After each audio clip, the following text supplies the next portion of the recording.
আসসালামু আলাইকুম এভরিওয়ান। শুভ সকাল সবাইকে।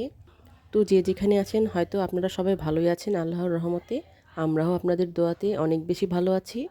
তো এই তো দেখুন সকাল সকাল আপনাদের মাঝে সুন্দরী গোলাপ ফুলগুলোকে নিয়ে চলে আসলাম। এই যে আমার বাগানের গোলাপ ফুলগুলো অসাধারণ দেখতে হয়, সেটাই আপনাদের সাথে আজকে শেয়ার করব। দেখুন কতগুলো গোলাপ ফুল ফুটেছে। আর এই যে দেখুন এইটা আজকে সারাদিনের মধ্যে ফুটে যাবে। কতটা সুন্দর লাগছে তাই না? আসলে গোলাপ ফুলগুলো হয় এরকম। আর এখানে দেখুন একসাথে কতগুলো কলি এসেছে, একসাথে অনেকগুলো গোলাপ হবে। তো আমার এই গাছে মাশাল্লাহ অনেক বেশি গোলাপ ফুল ধরে। এই যে দেখুন কলিগুলো দেখে বুঝতে পারছেন আপনারা যে একটি গাছে কতগুলি গোলাপ ফুল হতে পারে। এই যে এখানে আরেকটি কলি, একটি কলি না এখানে কয়েকটি কলি, এই যে একটু একটু করে ফুল ফুটতেছে। প্রতিদিন সকালবেলা আমি বাগানে যখন আসি ফুলগুলো দেখে আমার অনেক বেশি ভালো লাগে। আর আমার মাশাল্লাহ ফুলগুলো অনেক বেশি বড় বড় হয় গোলাপগুলো। আর এই যে আমার মেহেদি গাছটা আরেকবার শেয়ার করছি আপনাদের সাথে। মেহেদি গাছটা অনেক বড়, অনেক উপরে উঠে গিয়েছে এবং পাতাগুলো খুব একটা বেশি নাই, কারণ শীতকালে মনে হয় পাতাগুলো এরকমই হয়, ঝরে পড়ে সব কিছু।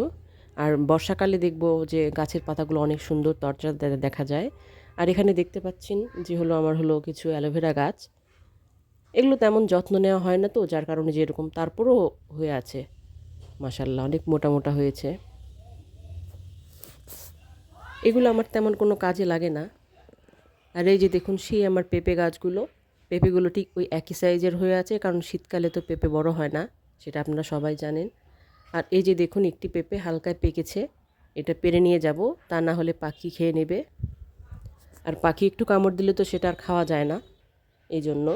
আর এই যে দেখুন বাকি গাছগুলোতে পেঁপে তেমন নাই বললেই চলে। আর এই যে দেখুন আমার বড়ই গাছটা আপনাদের সাথে শেয়ার করছি। এখানে দুইটা বড়ই গাছ একসাথে পাশাপাশি আছে। একটিতে দুটাই টক বড়ইয়ের গাছ ছিল, তো একটিতে আমরা কলম করেছিলাম আপেল কুল। ডান পাশে যে গাছটি দেখতে পাচ্ছেন এটা হলো আপেল কুলের গাছ। এই যে এটা দেয়ালের ওই পারে চলে গিয়েছে, দেয়ালের ওই পাশের জায়গাটাও আমাদের।